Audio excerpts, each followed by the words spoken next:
The Super Nintendo marked the beginning of a lot of Nintendo franchises, Star Fox being a prime example, but none more than the Mario Kart series of games.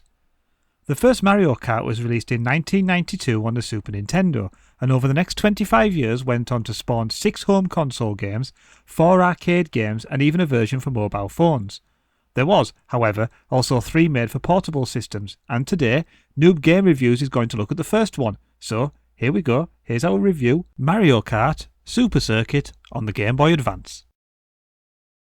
The Game Boy Advance was released in 2001 and Super Circuit was released early in the system's lifetime.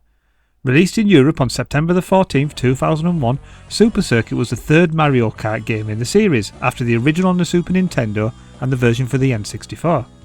But don't think that just because this is a handheld version it is anyway stripped down. The game allows 4-player link gaming off a single cartridge, quite the novel feature at the time, and later replicated on the DS version of the game.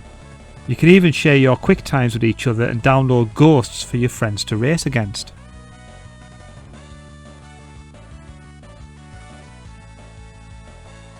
The main bulk of the game as usual is the Grand Prix.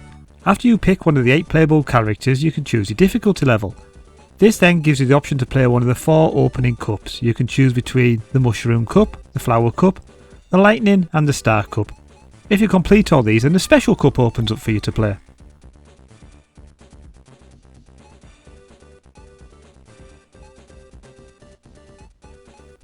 Anyone familiar with Mario Kart will be instantly at home. The characters all handled differently depending on who you choose, and the objective is to race to the end and finish in at least the top 4 to move on to the next race. During the race you can collect the question mark blocks which give you the usual array of weapons: green or red shells, banana skins, invincibility stars, speed mushrooms, ghosts, and all sorts of different things like lightning bolts and blue spiny shells. All these can be used to try and move up the rankings to get that top spot. The tracks all contain various obstacles that relate to the level, like bits of volcanic rock falling from the sky or pools of water to avoid, as well as jumps and speed arrows that shoot you past your opponents, or off the track if you're not too careful. This gives each track a unique look and feel, and everyone will have their favourite. I myself have always liked the various rainbow roads in the games, and this one fits the bill nicely. You will notice that there are coins to collect as well. These come in handy once you've completed the races. If you complete all the cups and win the gold trophy, you can then go back and replay the cups. If you collect over 100 coins over the course of them 4 races, you will unlock the Super Nintendo tracks for that stage. This means there are a further 20 tracks to unlock, meaning 40 tracks in total to play. This remained the highest number of tracks in any of the Mario Kart series until Mario Kart 8 hit the shops, which had 48 playable tracks.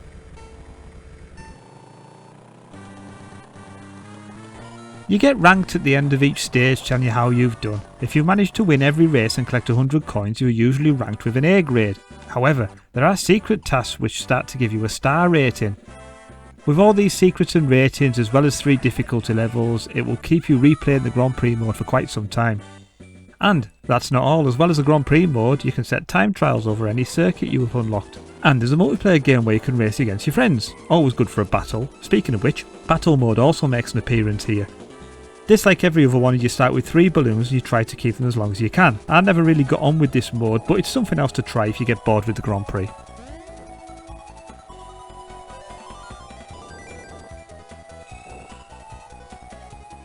But how would you get bored of the Grand Prix? I mean, the amazing graphics, the sense of speed, the ongoing playability of the Mario Kart series are all here in this little cartridge. It's quite impressive what they've managed to fit in here. I had loads of fun replaying this one to capture the images, and I would definitely recommend going back to replay this handheld gem. The only downside is Waluigi isn't a selectable character, and we all know he is the best character in the Mario world. Don't at me. So again, thanks for watching. Don't forget to like and subscribe, and I'll see you next time on Noob Game Reviews.